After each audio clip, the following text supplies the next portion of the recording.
Oke, Assalamualaikum warahmatullahi wabarakatuh. Saya Jessy Mayasari dari Agroteknologi Universitas Lampung. Saya di sini ingin menjelaskan terkait genome editing yang sering kita kenal pada bioteknologi. Ya, langsung saja kita ke definisi atau pengertian dari genome editing itu sendiri. Jadi, genome editing itu merupakan suatu teknik pemulihan tanaman presisi yang digunakan untuk memuliakan tanaman dengan cara mengedit gen penyebab sifat tertentu secara spesifik. Jadi, pada genome editing ini, kita akan mengedit gen yang secara spesifik membawa sifat tertentu sehingga nantinya akan dihasilkan tanaman dengan sifat yang kita inginkan seperti itu. Nah, seperti namanya yaitu genome editing. Nah, kita di sini akan mengedit suatu genom. Nah, apa sih genom itu? Genom atau gen itu berbeda dengan DNA. Jadi bedanya yaitu jika gen atau genom itu pasti merupakan DNA, sedangkan DNA belum tentu gen atau belum tentu genom seperti itu. Nah, jadi dalam genome editing ini akan dilakukan modifikasi sequence DNA utas ganda. Nah, yang seperti yang kita tahu, jadi DNA itu mempunyai rantai double helix atau utas ganda. Nah, dalam genom editing ini, kita akan memodifikasi sequence DNA utas ganda secara spesifik yang sudah kita ketahui seperti itu. Nah, dari sequence DNA yang terdapat di dalam tanaman. Nah, pada genome editing ini dilakukan edit susunan basa DNA yang membawa sifat-sifat tertentu pada genom sehingga merubah asam amino yang dikode. Nah, seperti yang kita tahu ya teman-teman, saat asam amino ini berubah atau urutan basa ini berubah, maka saat diterjemahkan asam amino itu akan berubah sifatnya seperti keinginan pengedit kita gitu. Nah, di sini ada macam-macam genome editing. Nah, jadi genome editing itu ada 3 macam, yaitu gene targeting, yang kedua trait stacking, dan yang ketiga itu targeted mutagenesis. Nah, yang pertama seperti namanya itu gene targeting, itu kita akan menargetkan suatu gen. Jadi pengertiannya adalah introduksi substitusi nukleotida spesifik sehingga mengubah susunan asam amino pada protein yang terbentuk seperti itu. Nah, lalu yang kedua untuk trait stacking yaitu kita menyisipkan DNA asing ke lokasi genom yang tepat. Nah, untuk yang ketiga yaitu targeted mutagenesis, yaitu kita akan mengedit genom dengan memanfaatkan mutasi. Nah, mutasinya ini telah ditargetkan seperti itu, teman-teman. Nah, yaitu menonaktifkan atau menghapus suatu gen atau segmen kromosom dengan mutasi. Jadi, yang kita lakukan dalam genome editing ini ada 3, teman-teman, yaitu 3 dasarnya, yaitu adding, altering, dan removing. Nah, untuk adding sendiri, seperti namanya, itu penambahan. Nah, jadi pada adding ini dilakukan penambahan urutan basa pada DNA sequence target. Nah, jadi kita dapat menambahkan urutan basa pada DNA sequence target, sehingga nantinya urutan asam amino itu berubah seperti itu. Nah, lalu kebalikan dari adding sendiri, yaitu removing. Removing sendiri yaitu kita menghapus. Nah, apa yang kita hapus yaitu urutan basa satu atau beberapa urutan basa pada sequence DNA target seperti itu. Nah, lalu yang terakhir itu altering. Altering sendiri yaitu merubah susunan DNA. Nah, ketiganya itu nantinya akan mengubah susunan DNA sehingga nantinya genotip itu akan berubah. Nah, jika genotip berubah seperti yang kita tahu, fenotip atau sifat yang tampak itu akan berubah seperti itu, teman-teman. Nah, lalu contoh proses genome editing. Jadi ada 3 di sini contoh proses genome editing, yaitu yang pertama di sini yang bisa kita lihat itu menambah atau mengurangi urutan pasang basa pada DNA dengan bantuan enzim restriksi endonuklease. Nah, jadi DNA itu kan utas ganda ya, seperti yang saya jelaskan tadi. Nah, itu bisa dipotong dengan bantuan enzim restriksi endonuklease. Jadi dengan bantuan enzim tersebut kita dapat memotong lalu dapat menambahkan atau mengurangi urutan pasang basa pada DNA tersebut seperti itu.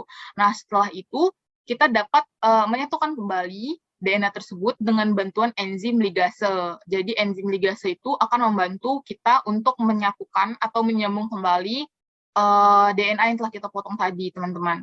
Nah, lalu yang kedua itu kita dapat memodifikasi gen pada satu atau lebih posisi yang berbeda. Jadi di sini terdapat gen yang telah kita modifikasi dan ingin kita masukkan ke dalam suatu DNA. Itu bisa teman-teman. Lalu yang ketiga, di sini ada DNA insertion atau kita memasukkan atau menyisipkan suatu DNA dari tanaman lain atau suatu DNA lain itu ke gen target seperti itu. Sehingga nantinya itu akan berubah juga. Iya, jadi di sini terdapat satu metode yang sangat dikenal dalam genome editing, yaitu bernama CRISPR-Cas9.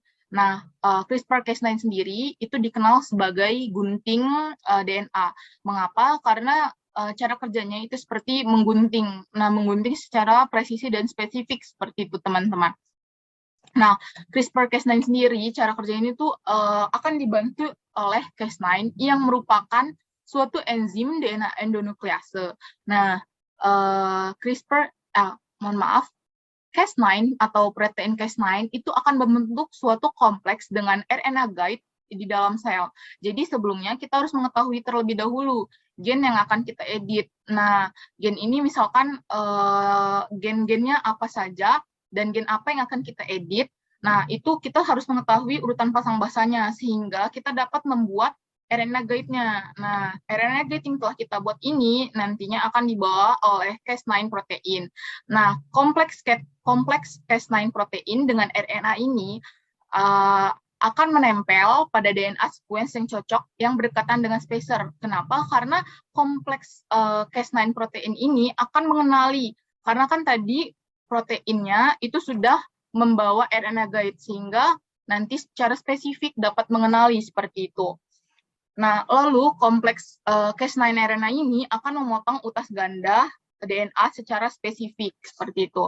Nah, lalu DNA yang sebelumnya telah diprogram, yang telah kita rancang atau kita modifikasi tersebut, itu nanti dapat dimasukkan ke dalam DNA yang telah dipotong. Seperti itu cara kerja CRISPR-Cas9 sendiri dalam genome editing. Nah, dari penjelasan saya tadi, mulai dari cara kerja genome editing maupun hingga ke teknik genome editing, itu terdapat banyak sekali manfaat genome editing. Ya, yang pertama yaitu pemulihan tanaman itu dapat dilakukan lebih cepat. Seperti yang kita tahu, jika kita menggunakan pemulihan konvensional, itu memakan waktu yang sangat lama, 5-7 tahun. Mengapa? Karena pada pemulihan konvensional kita harus menanam tanaman, lalu kita harus menyerbuki seperti itu. Dan penyerbukan itu dilakukan hingga keturunan ke-7, sehingga membutuhkan waktu yang lama.